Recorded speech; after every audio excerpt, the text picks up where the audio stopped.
Competitive world में आप सभी का स्वागत है। आते हैं भारत के भूगोल के साथ। भारत का भूगोल खासकर जो बिहार सब इंस्पेक्टर के जो कैंडिडेट हैं जिन्होंने प्रीलिम्स एग्जाम दिया है, जिनका भी 65 प्लस, जनरल में 65 प्लस है, वो एलिजिबल कैंडिडेट होंगे आपको मेंस के लिए। और मेंस की तैयारी में मैथ है, रीजनिंग है और इधर जो बचता है 8 सेक्शन, उसमें आपका भारत का भूगोल इंपॉर्टेंट रोल प्ले करेगा। तो मैं चाहूंगा कि भारत के भूगोल का आप डीप अध्ययन करें। केवल जो मार्केट में सबसे ज्यादा प्रचलित पुस्तक है लुसेंट है, इस पर आप डिपेंडेंट नहीं रहें, क्योंकि इसमें जो है इसमें गहराई में जाकर क्वेश्चन पूछता है। तो हम चाहेंगे, इससे पूर्व में भी बहुत सारी वीडियो आई है मेरा, आप उसका अध्ययन करें। जरूरी नहीं है कि मेरे वीडियो का ही अध्ययन करें, आप देखें, भारत के भूगोल में गहराई से जाए। तो इस क्रम में हमने पूर्व में भारत की उत्पत्ति से लेकर अभी हम प्रायद्वीपीय भारत में लगे हुए हैं। प्रायद्वीपीय भारत के पिछले पार्ट में हमने पढ़ा था, प्रायद्वीपीय भारत में हमने पढ़ा था विंध्याचल का पठार अरावली की पर्वत, विंध्याचल का पठार। उसके अलावे लास्ट वीडियो में हमने क्या देखा था, नर्मदा ताप्ती वैली देखा था। उसके बाद लास्ट वीडियो क्या आया था, छोटा नागपुर का पठार आया था। छोटा नागपुर के पठार से आप जानते हैं यहाँ पे छोटा नागपुर झारखंड, मैक्सिमम पार्ट झारखंड होते हुए छोटा नागपुर का पठार होता है। प्रायद्वीपीय भारत में अन्य अब बचा जो है मेन हमारा पश्चिमी घाट पर्वत और पूर्वी घाट पर्वत। क्योंकि हम यहाँ से शुरू किए थे, छोटा नागपुर पर अभी पहुंचे थे, तो छोटा नागपुर से हम आगे ये क्रम को जारी रखेंगे। यहाँ जो इस तट, जो हमारा पूर्वी तट है, भारत का जो पूर्वी तट है, पूर्वी तट को लेते हुए एक पर्वत श्रेणी फैली है। हालांकि पर्वत श्रेणी वो पहले पर्वत श्रेणी थी, वर्तमान में मैक्सिमम पार्ट उसका पहाड़ियां है। चूंकि पर्वत से नीची पार्ट जो होती है उसको हम पहाड़ी कहते हैं, तो यह मैक्सिमम पार्ट इसकी पहाड़ियों के रूप में अवस्थित है और काफी घिसा पिटा है, काफी कटछट गया है, कंटिन्यूटी भी नहीं है उसमें। तो इस आधार पर हम आज चलेंगे पूर्वी घाट पर्वत का अध्ययन करेंगे।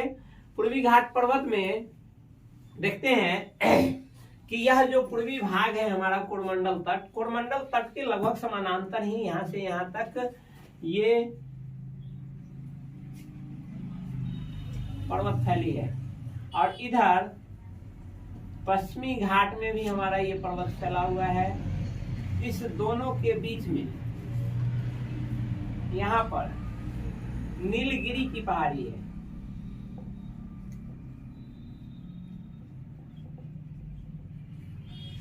नीलगिरी की पहाड़ी पूछता भी है कि पूर्वी घाट पर्वत, आप सिंपल जानेंगे कि हमारे पूर्वी तट और पश्चिमी तट दोनों के पैरेलल में एक लंबी श्रृंखला पर्वत की आई है। इधर में इस वेस्टर्न पार्ट में जो है इसको कहते हैं पश्चिमी घाट पर्वत, और पूरब में जो है इसको कहते हैं पूर्वी घाट पर्वत।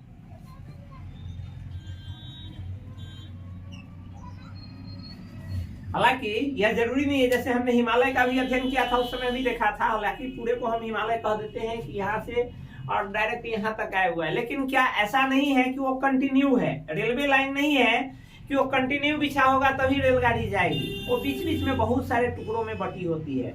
वैसे ही हमारा पूर्वी घाट पर्वत देखने के लिए तो हम लिख दिए, लेकिन ऐसा कंटिन्यूटी इसमें नहीं है। कई जगहों पे, बहुत जगहों पे ये क्या है, कटा हुआ छटा हुआ है। पश्चिमी घाट भी पर्वत कहते हैं, इसका यह मतलब नहीं कि ये कंटिन्यू है। हालांकि ये जितना ये कटा छटा है उतना ये कटा छटा नहीं है। तो हम देखेंगे पूर्वी घाट पर्वत जो है, सबसे पहले पूर्वी घाट पर्वत का विस्तार जो हम देखते हैं, यहाँ जो है आपको शुरुआत होती है वो उड़ीसा से।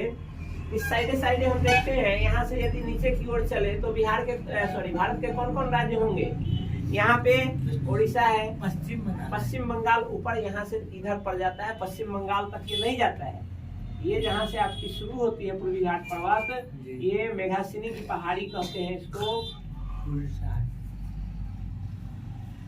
यहाँ से शुरू होता है उड़ीसा से, और यह जाकर के समाप्त कहाँ पर होता है, नीलगिरी की पहाड़ी के पास जाकर के, यहाँ सेवराय की पहाड़ी है, ये सेवराय की पहाड़ी में जाकर समाप्त हो जाती है।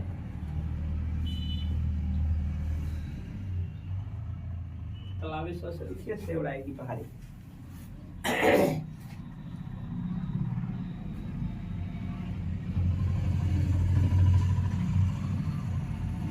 यहाँ पे जाकर समाप्त हो जाती है। तो इस प्रकार हम देखते हैं इसका विस्तार जो है वो आपका पूर्वी घाट पर्वत का विस्तार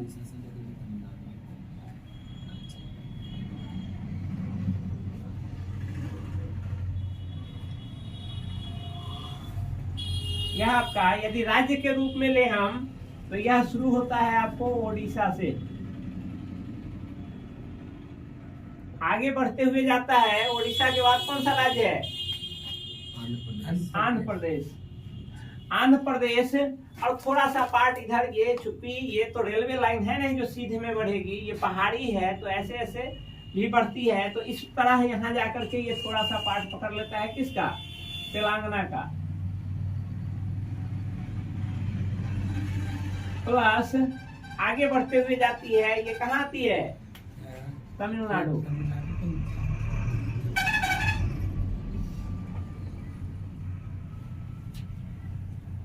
यदि इसका विस्तार हम देखें पहाड़ियों के रूप में तो ये उत्तर में मेघासिनी पहाड़ी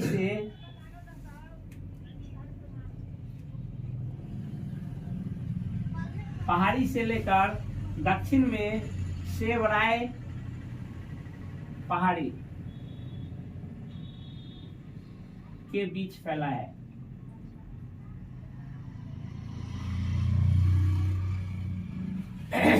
इसकी लंबाई लगभग 1350 किलोमीटर इसकी लंबाई पड़ती है।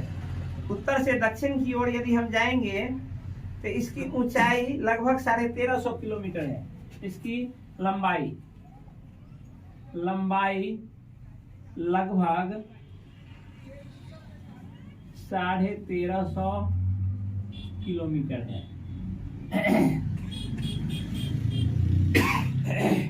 इसकी चोटी यदि हम इसमें चर्चा करेंगे, ऐसे पहाड़ी तो ढेर सारी पहाड़ियां हैं, पहाड़ियों पर चर्चा करेंगे बारी बारी से। इसमें यदि सबसे ऊंची चोटी यदि हम चर्चा करें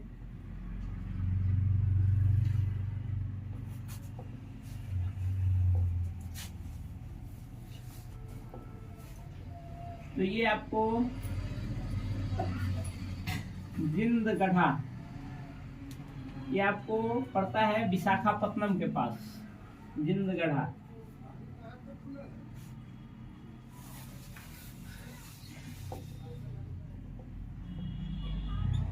विशाखापत्तनम के पास पड़ता है। विशाखापत्तनम आप जानते हैं, विशाखापत्तनम कहाँ पड़ता है? किस राज्य में? आंध्र प्रदेश अंतर्गत पड़ता है, यानी आंध्र प्रदेश। इसकी ऊंचाई जो है आपको 1680 मीटर है। इसकी दूसरी ऊंची चोटी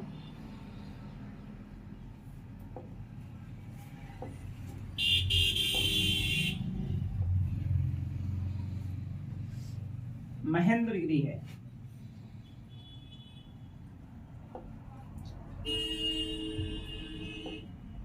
जो महेंद्रगिरी कहाँ पड़ता है?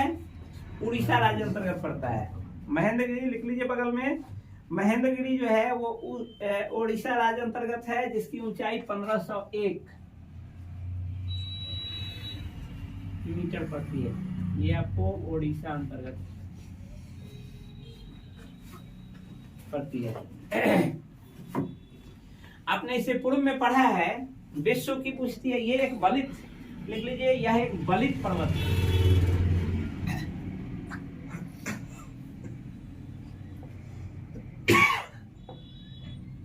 यह एक बलित पर्वत है तथा इसका विकास जो हुआ है यह कैम्ब्रियन काल में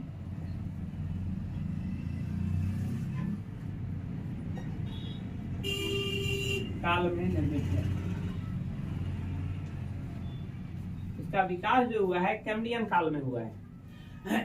इससे पहले आपने पढ़ा था विश्व के संदर्भ में भी होता है। आपका विश्व की सबसे पुरानी चोटी, सबसे पुरानी पर्वत श्रृंखला कौन सी है? विश्व की सबसे पुरानी पर्वत श्रृंखला कौन सी है? कौन सा? यहाँ आपने पढ़ा था कि एक पर्वत श्रृंखला, कौन सी पर्वत श्रृंखला? जो गुजरात से लेकर लगभग दिल्ली तक जाती है। कौन सी? विंध्याचल। यही पढ़े हैं। विंध्याचल क्या है? विंध्याचल वह पर्वत श्रेणी है जो उत्तर भारत को दक्षिण भारत से अलग करती है। ये अरावली पर्वत श्रेणी है आपकी। विश्व की सबसे प्राचीन यदि पर्वत श्रेणी पूछा जाए तो ये क्या है? अरावली पर्वत श्रेणी है। यह भी बलित पर्वत का ही उदाहरण है। यह वर्तमान में क्या है? घिसपिट गया है, इतना ज्यादा घिसपिट गया है, बहुत कम अवशेष मात्र बचा हुआ है। हालांकि अवशेष मात्र का यह मतलब नहीं कि मैदानी भाग में मिल गया है, अभी भी है, लेकिन फिर भी जो उसकी ऊंचाई पूर्व में थी वो ये पूछेगा। ये जो है ये आपका प्री कैम्ब्रियन एज में बना हुआ है।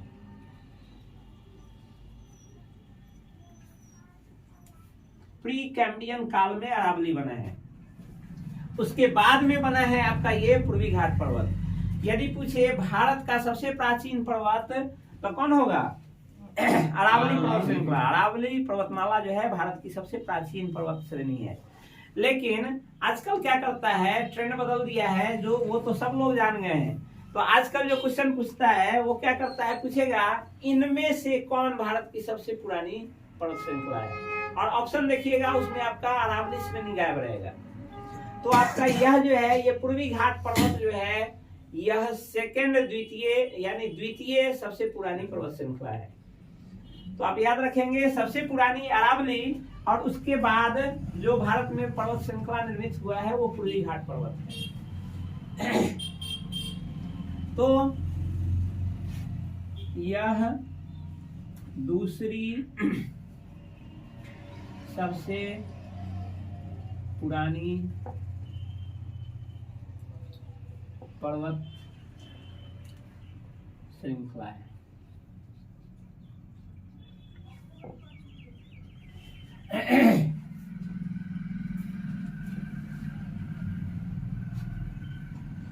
यह जो है यह पर्वत श्रृंखला कई नदियों के द्वारा, ये जो हम कहें कि ये कई भाग में घिसा पिटा है, कई भाग में कटा खोटा है, ये विभिन्न नदियों के द्वारा कई टुकड़ों में काट दिया गया है।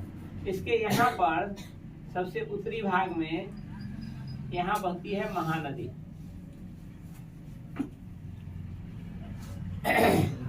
और इस सेवराय की पहाड़ी से यहाँ से निकलते हुए सेवराय की पहाड़ी से दक्षिण भाग से निकलती है आपकी, यहाँ पर निकलती है कावेरी नदी।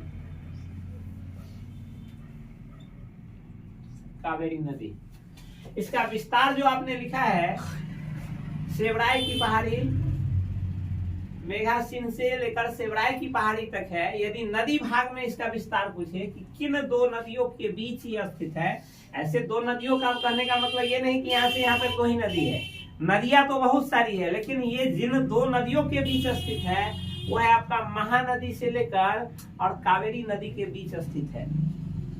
यह महानदी से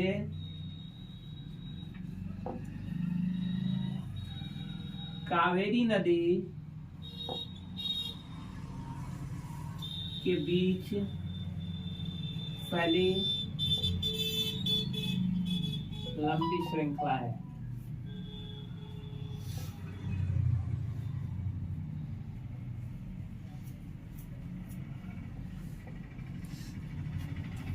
इन दो नदियों के बीच लंबी आपको लगभग 1350 किलोमीटर लंबी फैली श्रृंखला है।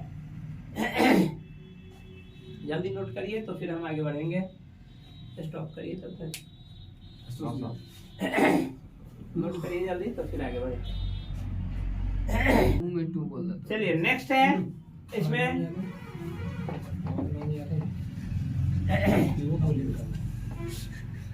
देखिए इसका जो है आपको औसत ऊंचाई ये जो पूर्वी घाट पर्वत है इसकी औसत ऊंचाई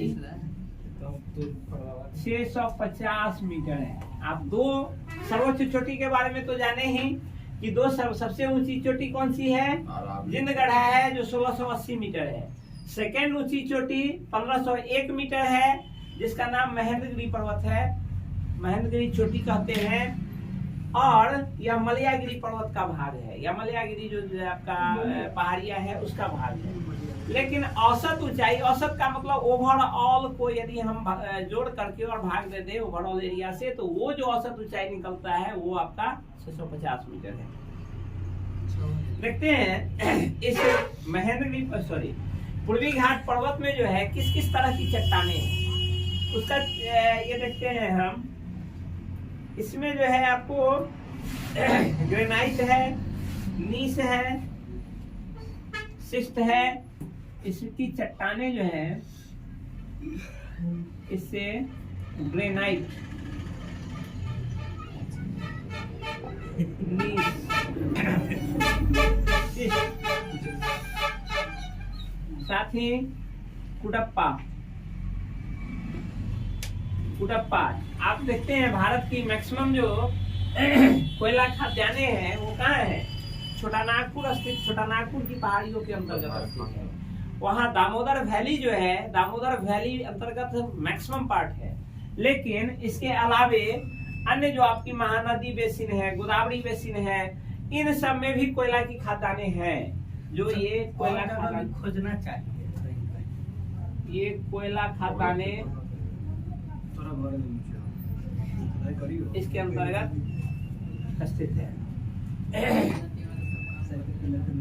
नेक्स्ट यहाँ देखते हैं यह जो है पूर्वी घाट में, हम जानते हैं कि भारत में वर्षा जो होती है, मानसूनी वर्षा जो होती है, दो तरह की मानसूनी वर्षा होती है।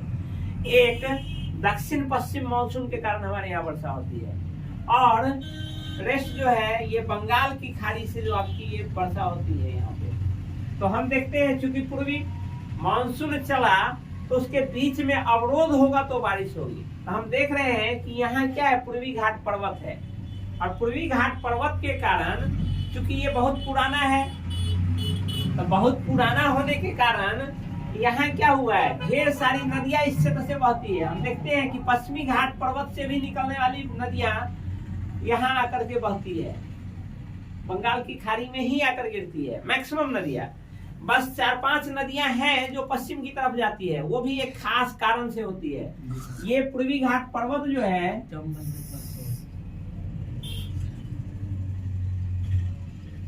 पर्वत की ढाल जो है दक्षिण पूरब की तरफ है।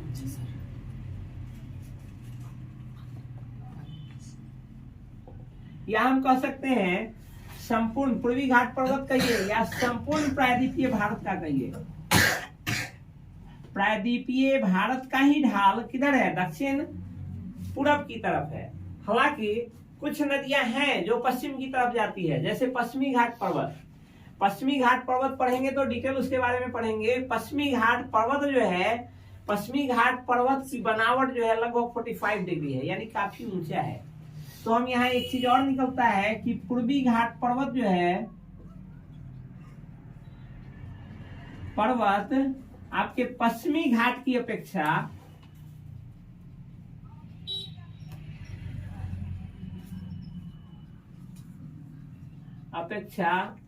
कम ऊंची है,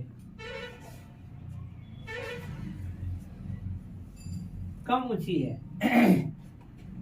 पश्चिमी घाट पर्वत का निर्माण जो हुआ है ये लगभग 45 डिग्री पर निर्माण हुआ है। वो पश्चिमी घाट पर्वत पढ़ेंगे उस समय डिटेल से चलेंगे। यह जो है ये लगभग 45 डिग्री से उठा हुआ है। अब देखिए यहाँ कुछ नदियां हैं जो पश्चिम तरफ बहती है, लेकिन मैक्सिमम नदियां यहाँ से निकलती है और ये पूरे भारत को चीरते हुए आकर के अंततः वे अब बंगाल में गिरती है। तो इन सारी ये बहुतायात नदियां हैं, प्रायद्वीपीय भारत की बहुतायात नदियां हैं जो इधर से गिरती है, और बड़ी बड़ी नदियां हैं जो आकर के यहाँ गिरती है। तो यह गिरने के कारण इस पर्वत को क्या किया है, कई भागों में काट दिया है। यदि इसका हम ये करेंगे तो देखते हैं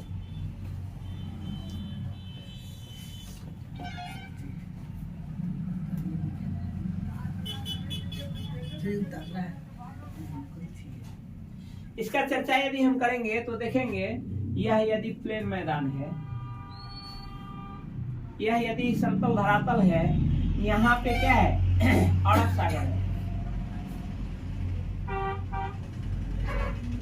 यहाँ पे आपका बंगाल की खाड़ी है।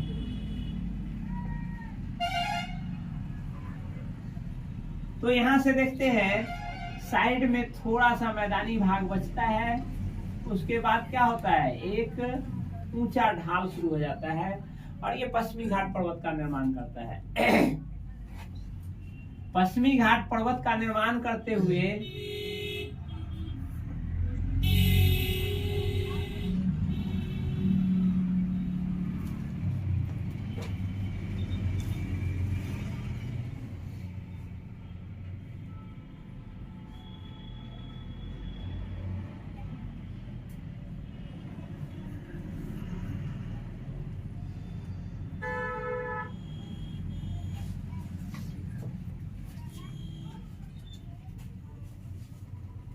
ये यहाँ पर आपका पश्चिम तटीय मैदान है। पश्चिम तटीय मैदान, ये है आपका पश्चिमी घाट पर्वत। ये है आपका बीच का प्रायद्वीपीय भारत और यहाँ है पूर्वी घाट पर्वत। यहाँ पूर्वी तटीय मैदान।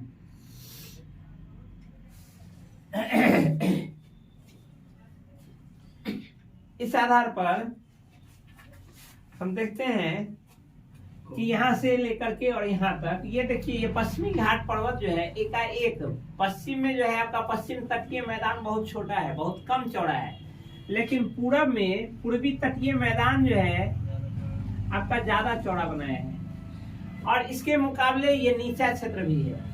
ये बीच का प्रायद्वीपीय भारत है, प्रायद्वीपीय भारत है, इसमें बहुत सारी पहाड़ियां हैं।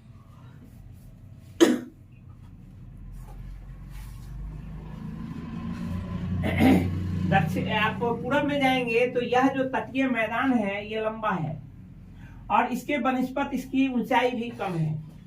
तो आप ये इसकी ढाल, पूरे प्रायद्वीपीय भारत की ढाल जो है ये आपके पूरब की तरफ है। तो इसका रीजन है पूरब की तरफ आखिर क्यों है।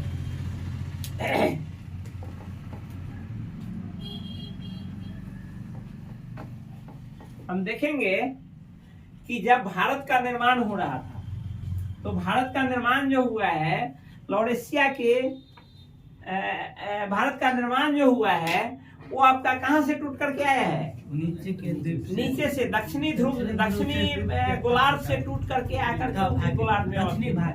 तो दक्षिणी भाग में जो स्थित था वो उसको क्या कहते थे, अंगारा लैंड या गोंडवाना लैंड, गोंडवाना लैंड। तो हम जानते हैं कि गोंडवाना लैंड से टूट करके यह पार्ट अंगारा लैंड में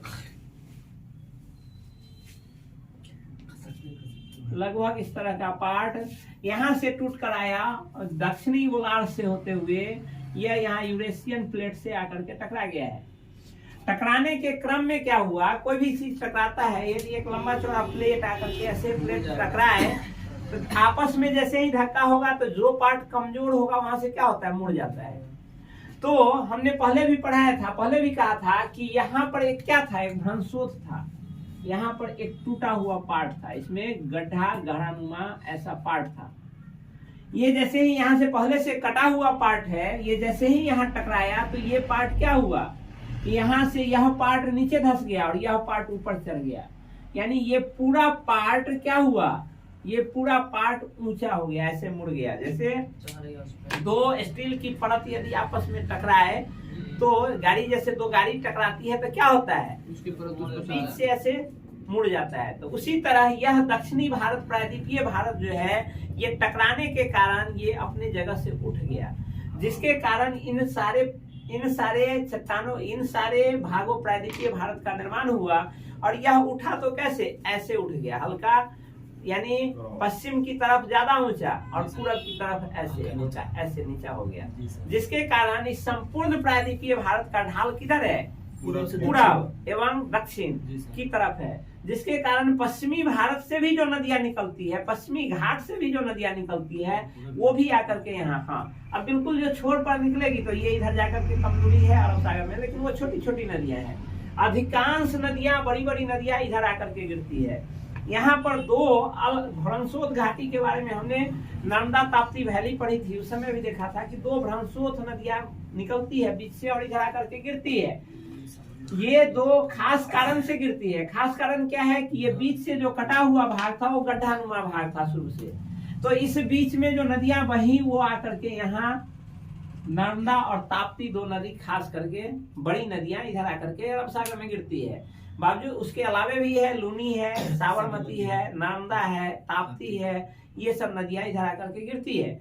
लेकिन अधिकांश नदियां आकर के आपके पूर्वी घाट में गिरती है। पूर्वी घाट नदी को चीरते हुए यही ये अपर्दन के कारण, चूंकि ये एक पहाड़ी क्षेत्र है, इसका ढाल अधिक है, तो पहाड़ी क्षेत्र में ढाल अधिक होने के कारण अपने साथ लगातार अपर्दन करती है, जिसके कारण इन सारे चट्टानों को काट करके घिसपिट दिया है। और साथ ही जो नदियां अधिक पहाड़ी भाग से गुजरेगी तो अधिक अपर्दन करेगी, अपने साथ अधिक मिट्टी लाएगी, और उन मिट्टी को ला करके यहाँ बिछाने के कारण हमने कहा था अभी तुरंत कि पश्चिमी घाट का ये पश्चिमी तटीय मैदान जो है ये छोटा है, जबकि पूर्वी घाट का पूर्वी तटीय मैदान क्या है, बड़ा है, उसका क्षेत्रफल बड़ा है।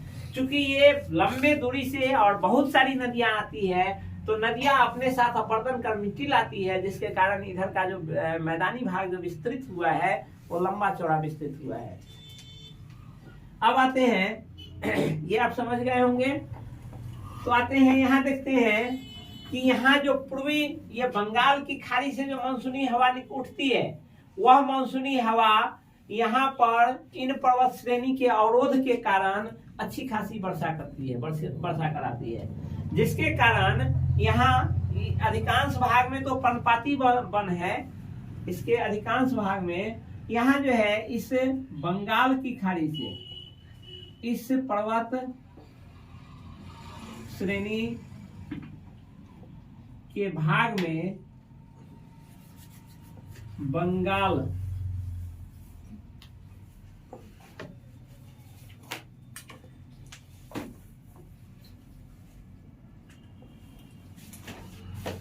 की खाड़ी से उठने वाले मानसूनी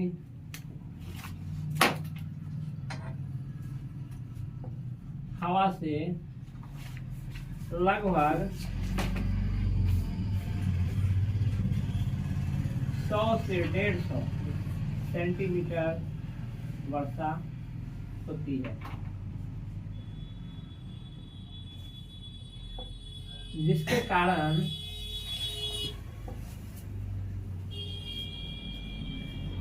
इन क्षेत्रों में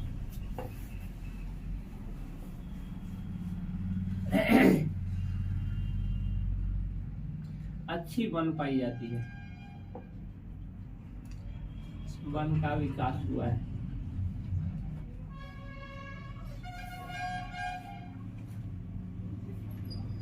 इसमें मैक्सिमम तो आपको पर्णपाती वन है। पर्णपाती वन कहते हैं वैसे वन को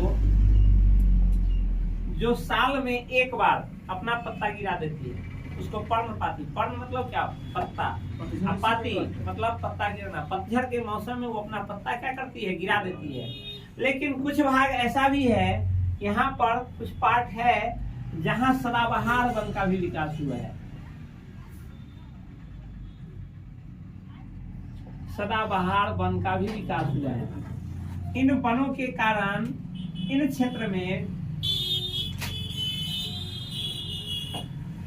काफी जैव विविधता पाई जाती है।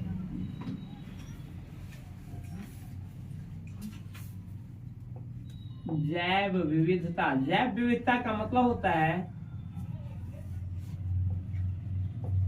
जैव विविधता पाई जाती है, मतलब बहुत सारे बायोस्फीयर रिजर्व जैसे कहते हैं। बायोस्फीयर रिजर्व हमारे भारत में बहुत सारे है। जैव विविधता का मतलब होता है बहुत सारी तरह की प्रजातियों का जीव जंतु पाया जाता। जैसे ही जंगल होगा, जंगल जैसे ही होगा वहां जैव विविधता क्या होगी, बहुत सारी होगी। जैव विविधता बहुत सारे तरह के जीव जंतुओं का विकास हुआ है और इन जंगलों में बहुत सारे जीव जंतु पाए जाते हैं।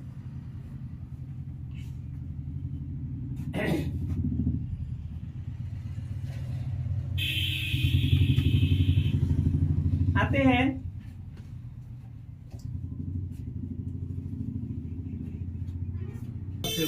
अब आते हैं, देखते हैं कि इसके अंतर्गत जो विभिन्न पहाड़ियां हैं, पहाड़ियों के बारे में सिलसिलेवार ढंग से पूर्व से पश्चिम या क्या कहते हैं उत्तर से दक्षिण या दक्षिण से उत्तर की तरफ यदि पूछता है, कभी कभी क्रम पूछ देता है, तो हम उसमें देखते हैं ये तो कई पार्ट में घिसा पीटा है, ये तो इसकी विशेषता थी।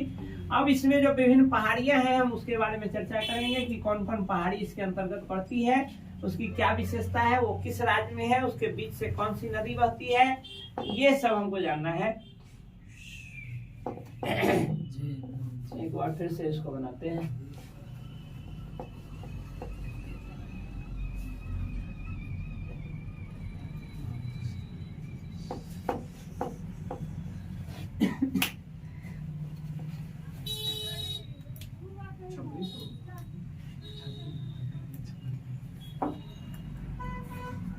ये प्रायद्वीपीय भारत है।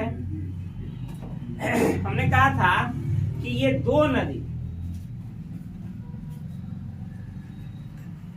यहाँ पे है नीलगिरी पर्वत। नीलगिरी पर्वत यद्यपि क्या है, नीलगिरी पर्वत पश्चिमी घाट का भाग है। ये नीलगिरी जो है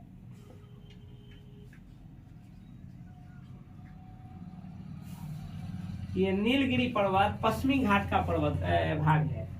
यद्यपि ये पूर्वी घाट जो इधर से आता है और ये पश्चिमी घाट जो आता है, लगभग दोनों का मिलन बिंदु कौन है? नीलगिरी पर्वत है। इसके आगे भी यहाँ यह नीलगिरी पर्वत जो है ये 3 राज्यों के बॉर्डर पर है। इससे इधर केरल है, ये आपका तमिलनाडु है, और यह पार्ट जो है ये क्या है? कर्नाटक है। तो यदि नीलगिरी पर्वत के बारे में पूछे, पश्चिमी घाट में डिटेल से पढ़ेंगे, नीलगिरी पर्वत के बारे में पूछे तो 2-3 चीज हो गया। एक तो पूर्वी घाट और पश्चिमी घाट का मिलन बिंदु कौन है? नीलगिरी पर्वत। पूर्वी घाट और पश्चिमी घाट का मिलन बिंदु कौन है? नीलगिरी पर्वत है। उसके अलावे पूछे यह नीलगिरी पर्वत जो है किन राज्यों में स्थित है? तो नीलगिरी पर्वत केरल, तमिलनाडु और कर्नाटक अंतर्गत स्थित है। नीलगिरी पर्वत से आगे ऐसे तो इधर से 2 भाग आया है, नीलगिरी पर्वत से आगे भी है पहाड़ी। उस पहाड़ी को क्या कहते हैं? कार्डमम हिल्स कहते हैं, या कार्डमम का हिंदी, कार्डमम इंग्लिश वर्ड है, कार्डमम का हिंदी क्या होता है? इलायची की पहाड़ी जो आप कहते हैं, इलायची की पहाड़ी कहिए या कार्डमम हिल्स कहिए। हाँ, वो बचता है लेकिन नाम उसका नाम है। हाँ, वहाँ भी इलायची की अधिकाधिक, क्योंकि आप जानते हैं दक्षिण भारत में क्या है, मसालों का ज्यादा। तो यहाँ जो है ये कार्डमम हिल्स है, इससे आगे ये बढ़ती है, ये कार्डमम हिल्स होती है। यहाँ से एक नदी निकलती है जो आपकी कावेरी नदी है। कावेरी नदी के ऊपर यहाँ से आपका पूर्वी घाट पर्वत शुरू हो जाता है। यह जो है यह आपका कौन है? सेवराई की पहाड़ी।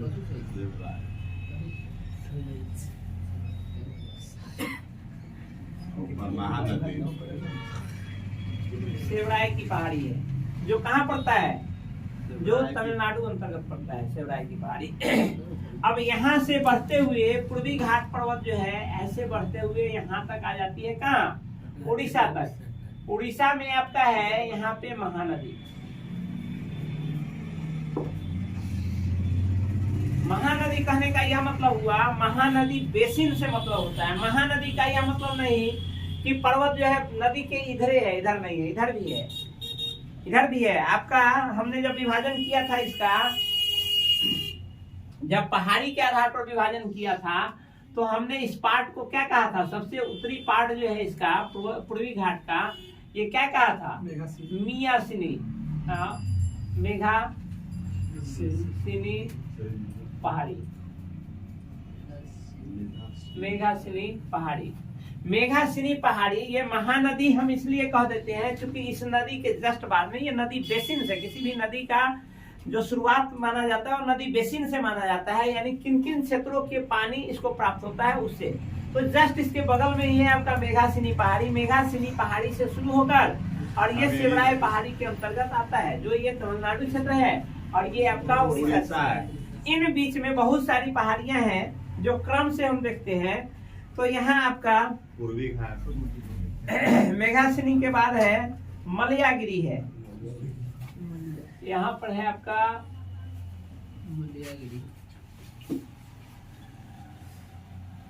मलयागिरी। महेंद्रगिरी पर्वत जो है आपको इसी की ऊंची चोटी है। मलयागिरी पर्वत की ही चोटी है महेंद्रगिरी, जिसकी ऊंचाई कितनी है 1501 मीटर। जो इस पूर्वी घाट पर्वत का कौन सी चोटी है, दूसरी सर्वोच्च चोटी है। और नीचे आते हैं सर महेंद्रगिरी का भी लंबाई लिखा है 1501। हाँ, उड़ीसा में पड़ता है। अब मलयागिरी से नीचे आते हैं तो शुरू हो जाता है, यहाँ से शुरू हो जाता है आपका आंध्र प्रदेश।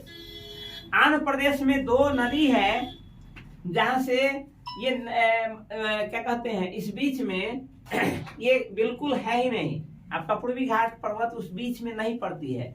यहाँ दो नदी है, कौन कौन, आंध्र प्रदेश में जैसे ही शुरू होती है यहाँ से निकल करके एक नदी आती है और फिर यहाँ से निकल करके एक नदी आती है। ये नदी आपकी है गोदावरी और ये है कृष्णा। गोदावरी और कृष्णा के बीच ये पूर्णतः लोप है। इस पूर्वी घाट पर्वत का उल्लेख या पूर्वी घाट पर्वत अवस्थित नहीं है। हालांकि इसका यह मतलब नहीं कि पूर्वी घाट पर्वत नहीं है, क्योंकि यह बड़ी नदियां हैं और यह प्री कैम्ब्रियन कैम्ब्रियन एज का बना हुआ पर्वत है और यह बड़ी नदियां इसका इतना अपर्दन कर दी है कि इस बीच में इसलिए लोप हो गया है। वर्तमान में इसका नहीं है, वर्तमान में है ही नहीं। इस नदी के नीचे जैसे ही जाते हैं, कृष्णा नदी के नीचे, तो आपका यहाँ पर आंध्र प्रदेश का जो सर्वोच्च चोटी है इस पूर्वी घाट की, कौन सी पूर्वी घाट की सर्वोच्च चोटी जो है वो क्या है,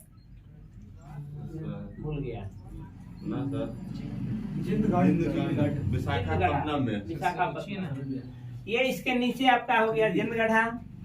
जिंदगढ़ा से नीचे फिर जाते हैं तो यहाँ पर है नल्ला माला।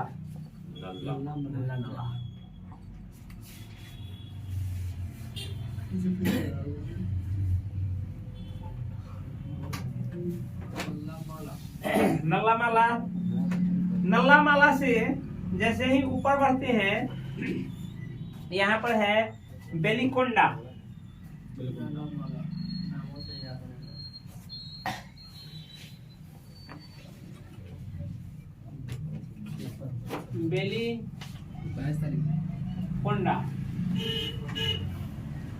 बेलिकोंडा से ऊपर जाते हैं तो है पालकोंडा। नीचे नीचे नीचे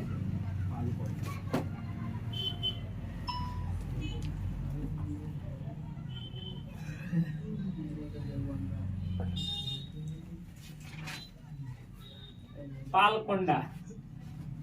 इस नल्ला माला, इस बेलिकोंडा और पालकोंडा के बीच से बहती है पेन्नार नदी। यहाँ पे एक नदी है जिसका नाम है पेन्नार नदी। इस पालकोंडा से नीचे जाइएगा तो ये है आपको नागरी पहाड़ी।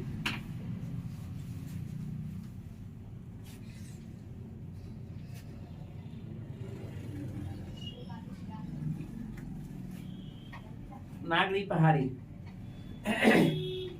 नागरी पहाड़ी के नीचे जाइए तो ये है आपको जाबड़ी पहाड़ी।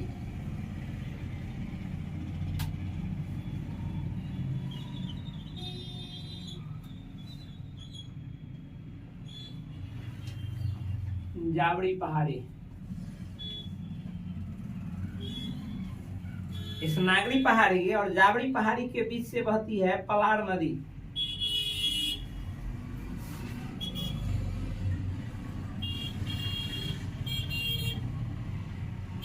पलार नदी। जावड़ी से ऊपर जाइए, जावड़ी से नीचे जाइएगा तो आपका है सेवराय पहाड़ी, जो तमिलनाडु अंतर्गत बड़े क्षेत्र में स्थित है। सेवराय पहाड़ी। इस सेवराय पहाड़ी सेवराय पहाड़ी और जाबड़ी पहाड़ी के बीच से बहती है पुन्यार नदी।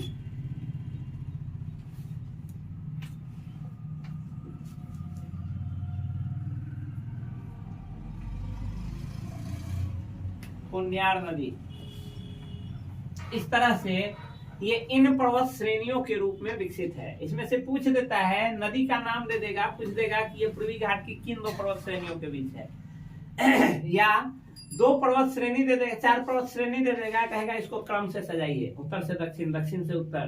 तो आप इसको याद रखेंगे, जिसके माध्यम से आपको ये पूर्वी घाट पर्वत आपको याद रहेगा कि इन क्षेत्रों में यहाँ से लेकर इसका अंत, शुरू से लेकर अंत तक की सारी पहाड़ियां जितना है वो याद रहेगा। और राज्य यहाँ यदि हम इसको देखें तो यहाँ सेवराय की पहाड़ी से लेकर आपको ऊपर का मलयागिरी, महेंद्रगिरी और मियासिनी, ये तीन जो है आपका मेघासिनी से लेकर और मलयागिरी तक, ये पार्ट आपका है उड़ीसा।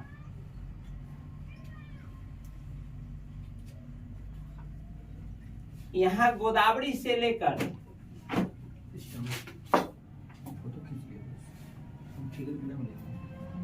जाबड़ी पहाड़ी तक का पार्ट जो है आपका, यह पड़ता है आंध्र प्रदेश,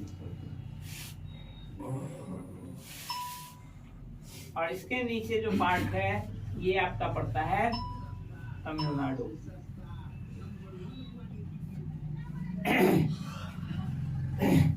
तो पूर्वी घाट पर्वत में आप इतने चीज का अध्ययन करिए। इस आधार पर बहुत सारा चीज आपको ये देखने को मिलेगा, विभिन्न पहाड़ियों का क्रम, विभिन्न पहाड़ियों का नाम, उन बीच से बहने वाली नदियां, इनकी औसत ऊंचाई, इनकी सबसे ऊंची चोटी, सेकंड ऊंची चोटी, भारत की दूसरी सबसे प्राचीन पर्वत श्रृंखला, ये सब जो है सो आपको इसके अंतर्गत मिलेगा। ये इसकी विशेषता है। हम नेक्स्ट पार्ट में चलेंगे। अब यहाँ से चलेंगे पश्चिमी घाट पर्वत, उसके आगे पश्चिमी घाट पर्वत के आगे नीलगिरी और ये कार्डमम हिल्स, अन्नामलाई की पहाड़ियां, इन सब के बारे में पढ़ेंगे। तब तक के लिए धन्यवाद।